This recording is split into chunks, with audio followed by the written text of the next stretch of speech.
This week on the WriterCon podcast. Well, my number one rule of writing is always to write as though no one will ever read it. Welcome to WriterCon, a gathering place for writers to share their knowledge about writing and the writing world.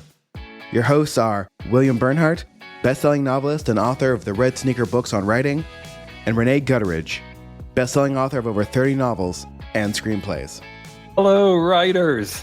Hey, we're continuing our run-up to WriterCon, our annual writers' conference in Oklahoma City every Labor Day weekend. So it's less than 2 months to go before the conference, and I'm starting to get seriously excited about it. Rene, what's your favorite part of WriterCon?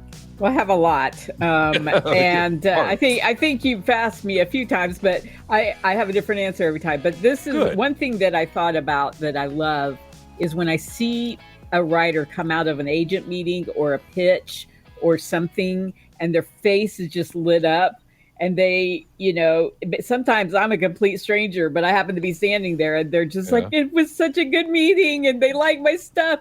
That's so fun.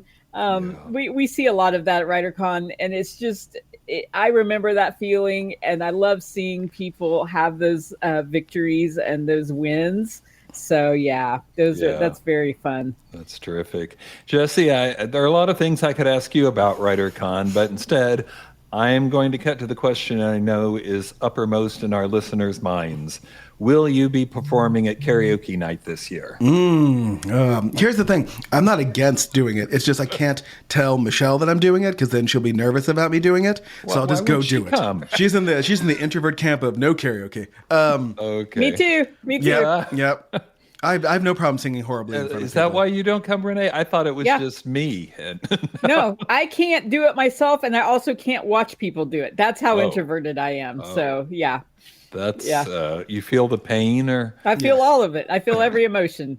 So It's not worth it emotionally for me. That's why I've also never done stand-up, because I am scared of it, which I am, but the fact that it would make my introverted partner incredibly nervous knowing that I'm going to do it. Just knowing that you're going to do it? Yeah. She'd be nervous for you? Yes, yeah. Wow. I'd be fine. I mean, I know you're going to bomb at least once. That's what every comedian's ever told me. So I've never been a stand-up comic either, but I think that's because I wouldn't be funny. So that's probably not. So are a lot of stand-up comics. Doesn't stop them. So. Okay, our interview today is with Tosca Lee, the award-winning New York Times-bestselling author of many novels like The Line Between. She's written several biblical-based novels like The Legend of Sheba.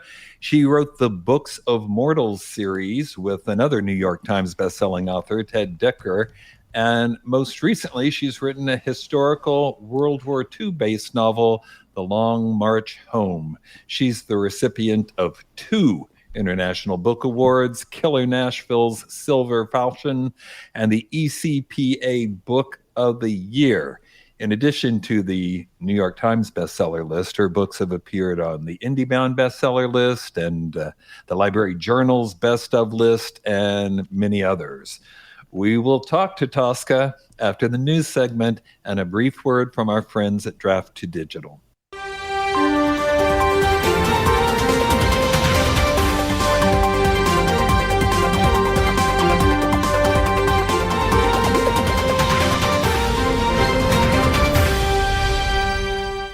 Hi, this is Kevin Tomlinson with Draft to Digital. Ebooks are amazing, but there's just something about having your book in print. That's why we built D2D Print. We take care of you with free layout templates and formatting, and we can convert your ebook cover into a full wraparound print cover automatically. Come check out D2D Print and all the cool tools we've built for you. Find out more at drafttodigital.com.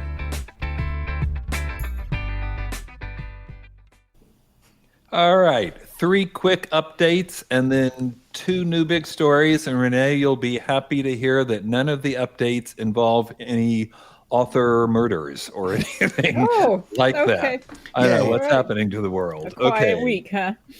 But we have covered the sad upward trend in book bans in the past year. Well, the Biden administration has now appointed someone in the Department of Education to organize responses to book bans at the state level. on a related no, it's not really related. I guess everything on this show is related in a sense, but maybe I'm getting too metaphysical now.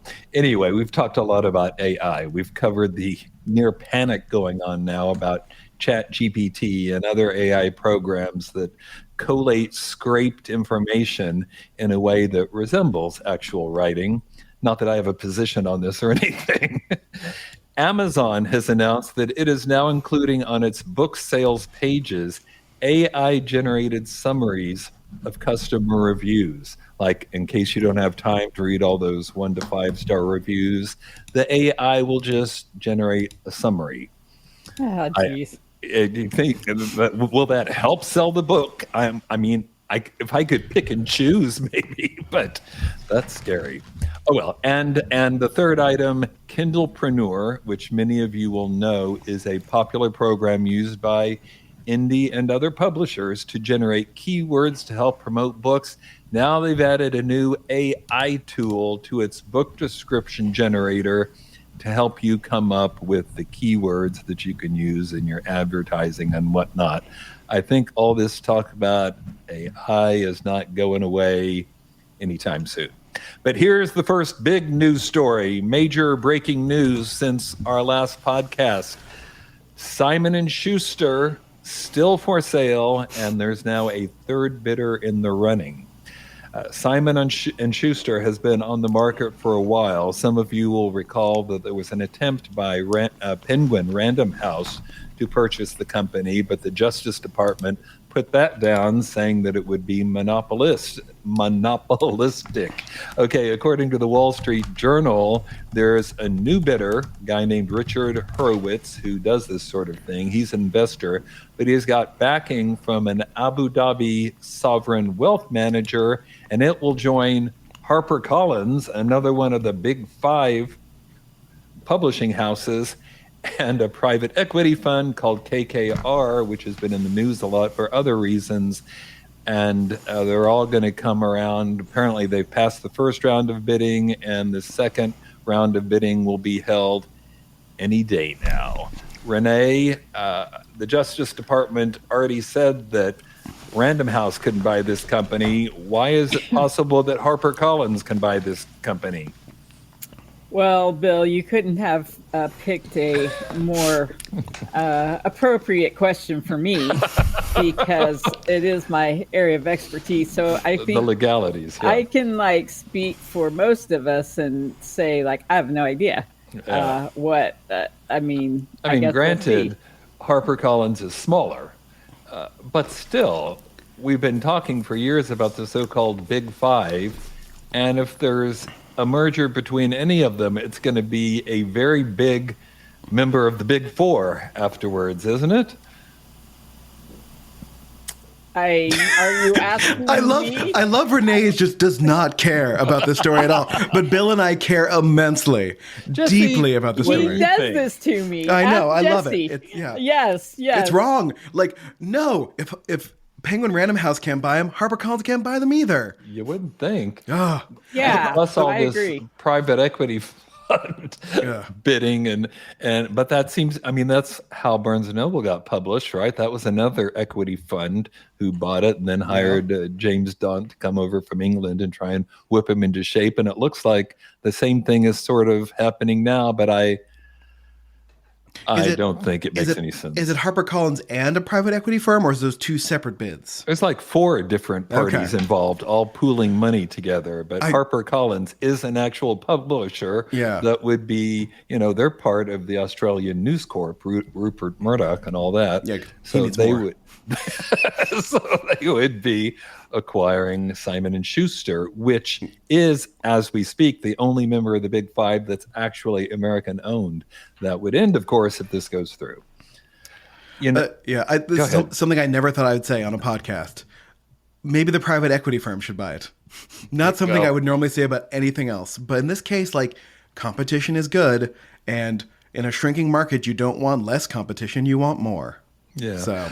Of course, the history, not that I'm any business finance expert, but I think the history of private equity funds buying something is Not great. Then they fire a lot of people. Yeah. And then they sell off as many assets as they can and try and make it somehow more streamlined. And then they sell it for a profit, right? That's normally how it goes. And that like we have a problem with like retirement homes all being bought by private equity firms and them, cheaping out on that. Normally not great. But the Barnes & Noble story is a positive private equity thing where someone sees the profit in it. And you would hope, again, I think Simon & Schuster just stay in business as Simon & Schuster. I don't know why they're so gung-ho about selling. Either no one can buy them or no one's being allowed to buy them. Well, I think the answer is they're ultimately owned by Paramount Global. And at Paramount's level, even a very successful publishing company is chump change compared to what they're making from, I think the original idea was that there was going to be some symbiotic relationship between books and movies that just never actually panned out. I still think we should buy it. Okay. Yes. I'll sell my comic books. You sell your Star Trek stuff. And I think, what is it, $3 billion or something? Yeah. Okay. We only need $2.99 more billion. How We'll am I bring in being Rene. left out of this? Yeah. I'm not. You guys don't think I have anything to bring?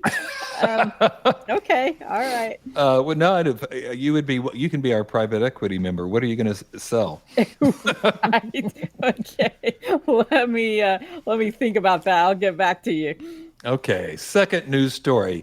Elizabeth Gilbert, who I know many people will remember from Eat, Pray, Love, she has pulled from release her forthcoming, it was actually scheduled for 2024, but the thing is it's set in Siberia. It's called The Snow Forest, and it was going to come out in February. The cover had been revealed on national TV. They were taking pre-orders. And then the one-star Goodreads reviews started to bombard the website. Why? Since most of these people couldn't have even read the book at that point. It's because the novel is set in Siberia. And some Ukrainian readers were alleging the novel romanticizes Russia, even though, as I mentioned, they have not read the book. And the book, by the way, is set in the 1930s and focuses on a family finding refuge from the Soviet government, post-revolution. Anyway, Siberia is not where good things happen in Russia. Like, you can't romanticize literally their prison area.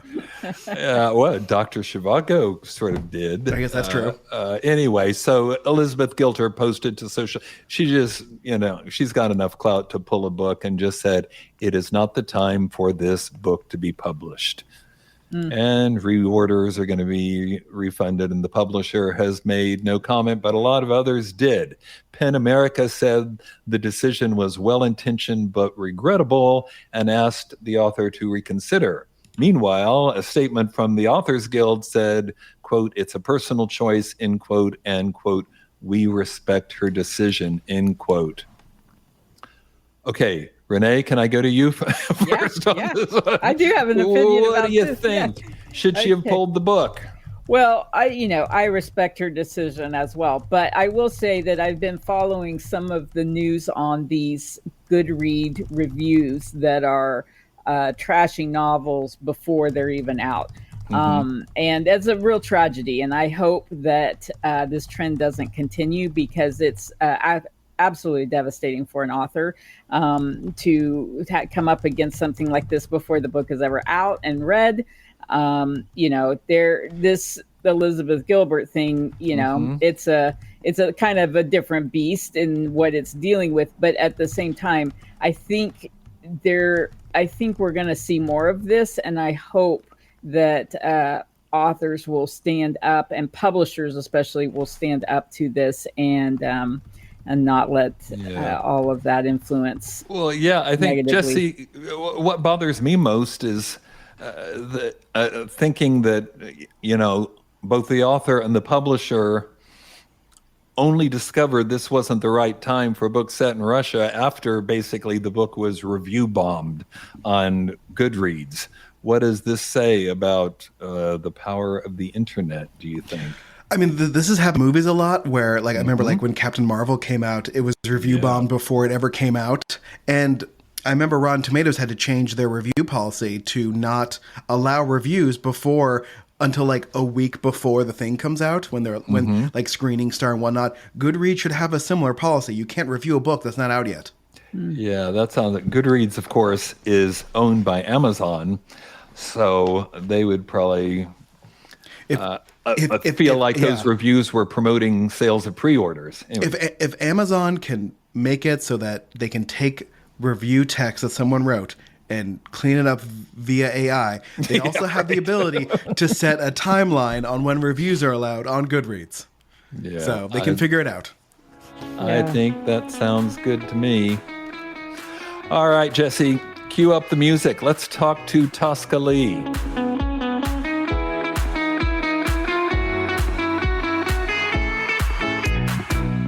Tosca Lee, thank you so much for being on the podcast. Thank you so much for having me. All right, we have a traditional first question here. If you could offer writers one piece of advice, what would it be? Well, my number one rule of writing is always to write as though no one will ever read it. And that might sound contradictory since many of us are trying to get published or see our works produced in some way. But I find that that's the best way to take the pressure off. And so I always say to write as though you're in your closet with your favorite notebook at night with a flashlight writing secret stuff. And that's how the good stuff happens. Yeah, I think there's a lot of wisdom there. Hey, congratulations on your continued success.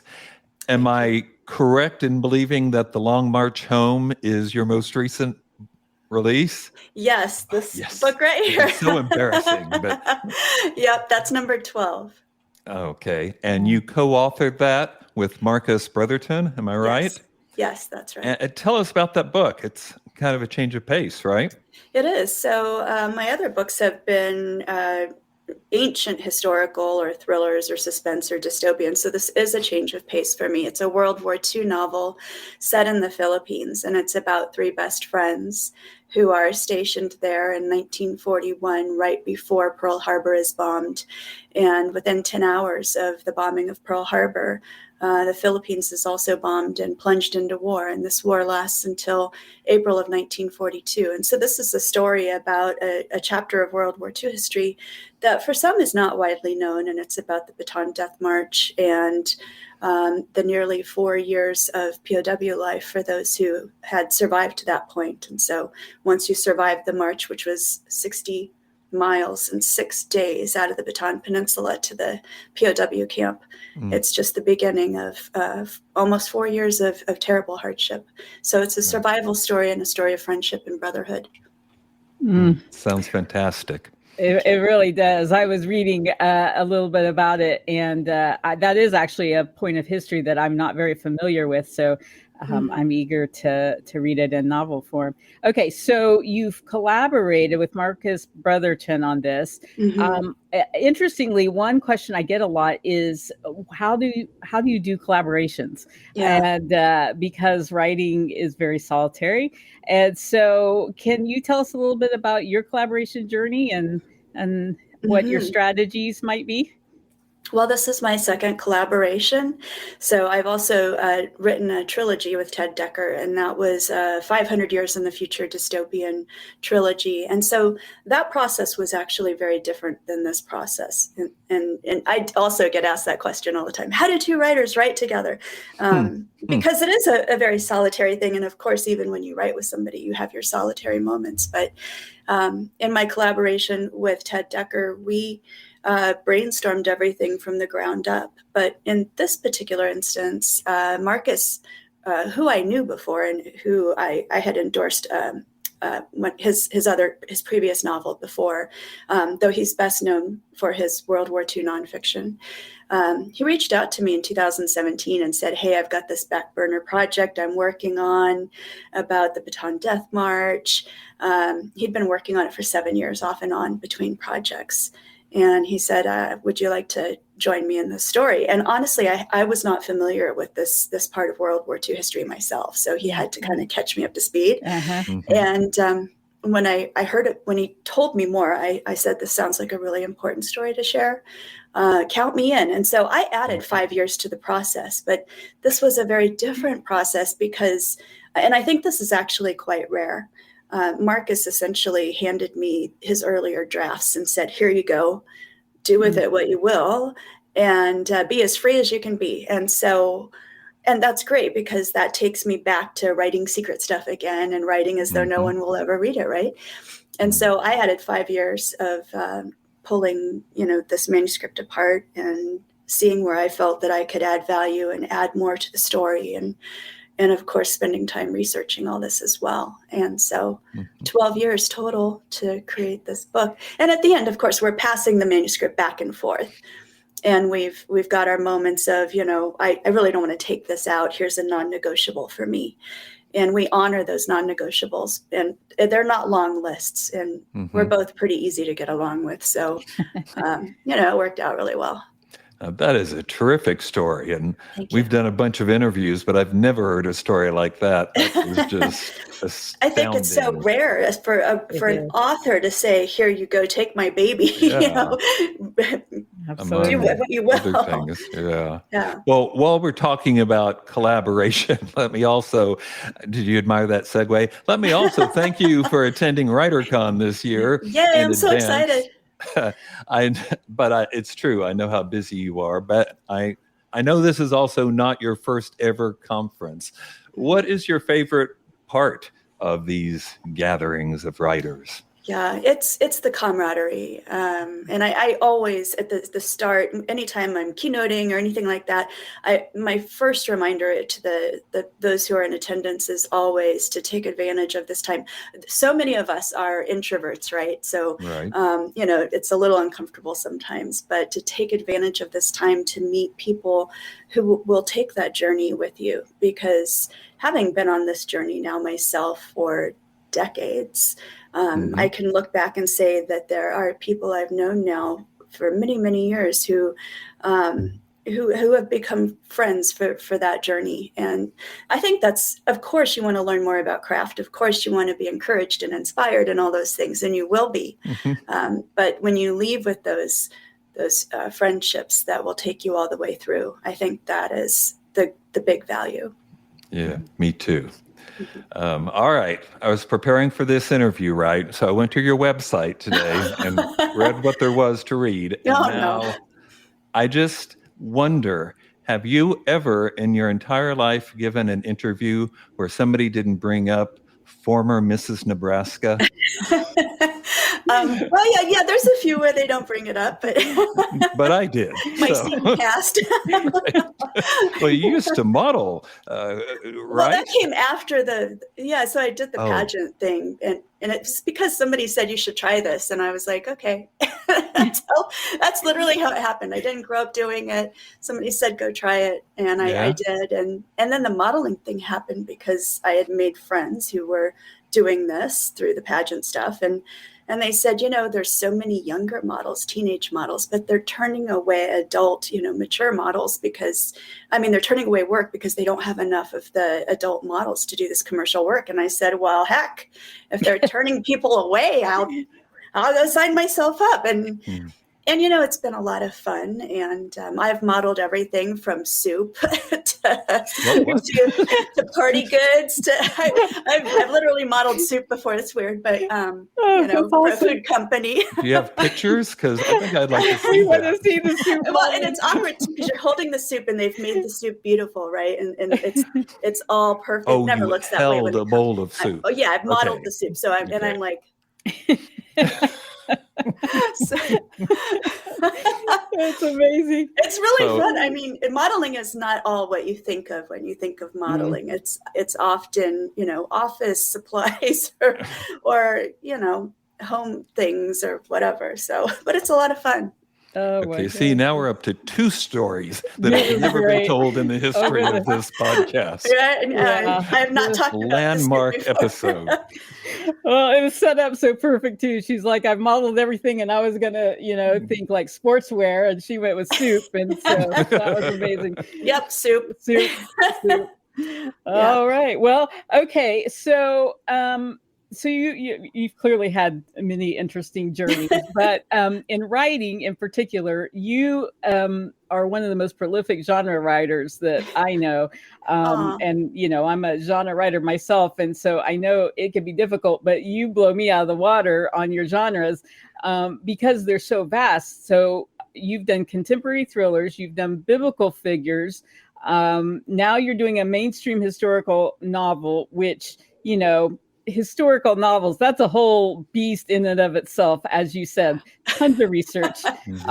So my goodness, is anybody telling you, especially early in your career, did you have agent, publisher, just be like, hey, could you stick with one and go with it? Or what was the journey like there? Yeah. Well, at the beginning, you do one. I wrote a novel about a fallen angel, and then I wrote a novel about Eve. And so I was kind of going down this trajectory. I wrote about Judas Iscariot. I wrote about the Queen of Sheba. And then I was like, I think I'd like to write a thriller because you know what? I love hamburgers and I love sushi, but I don't want to eat one of those every single day for the rest of my life. I want to, and I don't want to read the same books every single day either. And I don't want to write the same stories. And this drives agents crazy. So yeah, my agent was like, we can maybe do 2 categories, but you kind of need to stick to 2 or less.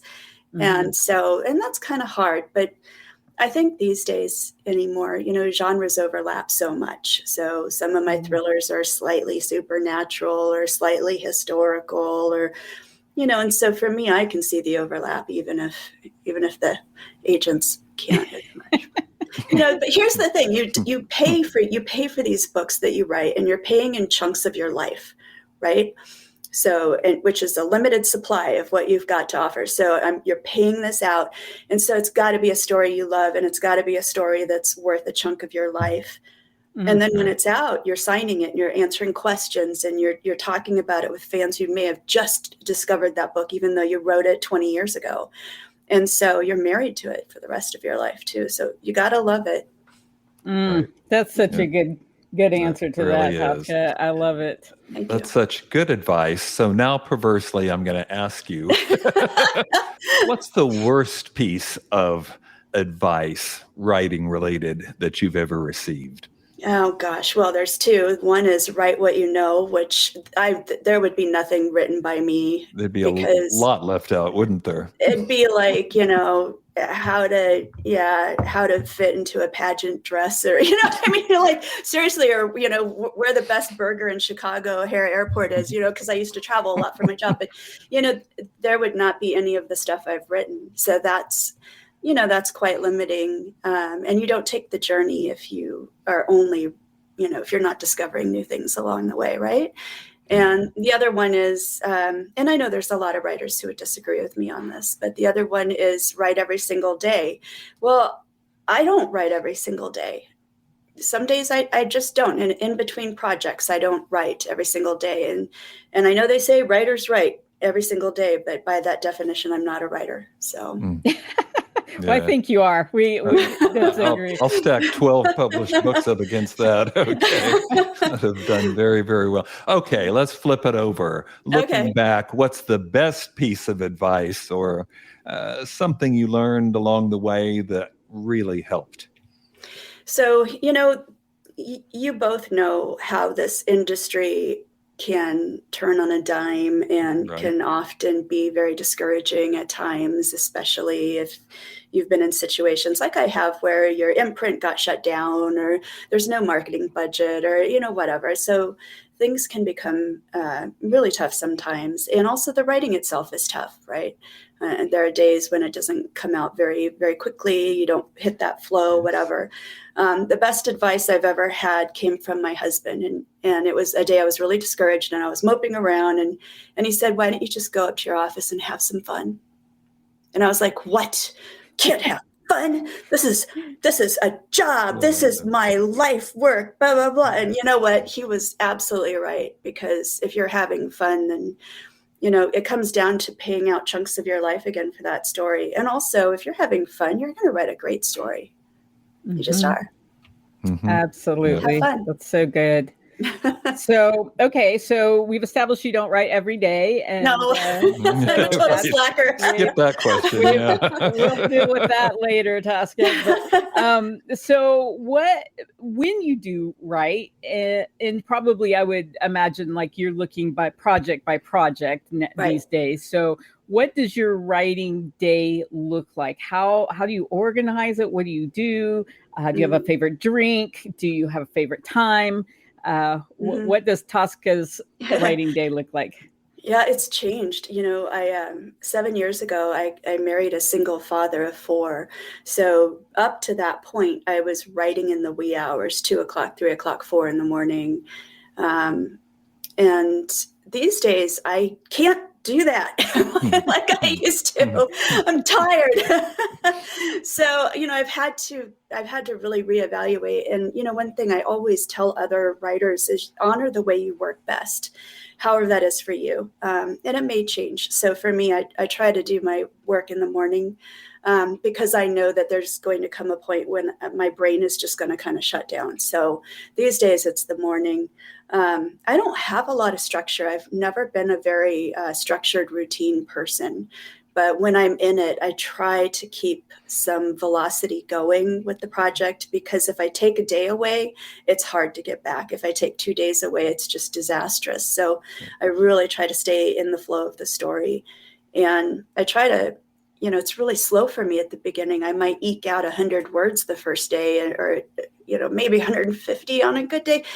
Towards the end, it can be thousands, in a day, but you're rolling by that point. And so I just try to keep that momentum going. And, towards the end, I quit washing my hair and I quit bathing because, it's like you're getting towards the end and I don't answer emails and I just let everything go. But that's kind of just been the way I've done it. So is it, is it neat and tidy? No. Yeah. I like what you said, though, that you almost have to get warmed up. You're just starting and you just kind of get back into that flow. And I think slow. that's common. I'm slow at the beginning, and I will write a lot of words later on. But it is slow, and it is very messy. And I have to say, I don't like messy. I don't like seeing my first drafts like that, but it's something I've just come to accept, that it's going to be ugly when it comes out, and I'll fix it later. Well, are you a pantser or a planner? And I'm also kind of interested to know how this affected this current novel, this historical novel that you wrote. So what are you traditionally, and then did that change with this novel? I am a planner, so I do need an outline. And I did something terrible with my 10th novel, which was The Line Between. And I thought that I've written enough of these that it's inherent now, and I don't need to outline, and I have achieved pantserdom. And so I went into it without an outline, and it was a mess. And my editorial letter was a mess, and I had to pull all the wires out of the whole thing. It delayed publication by a whole season. Wow. And then I had a shorter amount of time to do the sequel, which was a single light. And my confidence took this big hit, which was probably the worst thing of all, because you need to write out of a place of confidence. And so I am a planner. So when I got the Long March Home manuscript that Marcus had done, knowing what I know, and once again, it comes down to honoring how you work best. So you have to know yourself, and then you have to honor that. And I knew that, and I should have stuck with it. But anyway, so when I got Marcus's draft, I started pulling it apart into pieces. I'm a big believer in, standard 3-act structure. Started kind of lining things up against the 3-act structure and seeing, where do I feel like we could use a little more of something, or, here or there. And also one thing that was really important to me that I added in, and I planned for it too, was the dual timeline, because this is a war story, and every now and then we need a reprieve from the war. So we go back in time to the childhood of these 3 best friends as they're coming of age, and it's a simpler time, and there's all these funny antics and things, and we needed that. So I try to be a little more methodical. I leave room for things to happen, because you can plan all you want, but when your boot's on the ground, you're going to run into stuff, right? So I try to leave room for a little mystery, but I am a planner. All right. Now, I think this is a fair question since you profess to not write every day, but are you working on anything right now? What's next? In theory, yes. So I should say too that if I'm not writing physically, that there's still stuff, you guys know, yeah. It's going on back there. So I've been working on a medieval thriller about the European witch hunts. So still historical, but just a little earlier now. And should be fun. Wow. Sounds good to me. Yeah, it does. Yay. Tosca, thanks so much for being on the podcast. Oh, thanks for having me. It's a real pleasure. Thanks for your hard questions. We're just here to make life more difficult. So. We're going to get Tosca some soup. I just want to watch Tosca. And I'll take pictures with it. Yeah, excellent. Yeah, remember that. Put that on the schedule. Bye-bye. All right, great. Thank you. Just a few parting words. Renee, do you have any announcements? I do, actually. We have created a free webinar for folks who want to take a conference prep course. So this is for anybody who has never been to a conference or has just been to one or two, or just wants a refresher course on what to do to best prepare for a conference. It's loaded with a ton of information, and you also get a free PDF download with even more information. So if you'll visit writingmomentum.com, there'll be a link there and some information on how to join. It's pre-recorded, and you can watch it anytime you want. Fantastic. This is all, of course, part of the run-up to WriterCon, our large group conference. That's September 1st through 4th, Labor Day weekend, Oklahoma City. More than 60 presenters like Tosca Lee and just as successful and intelligent as she was.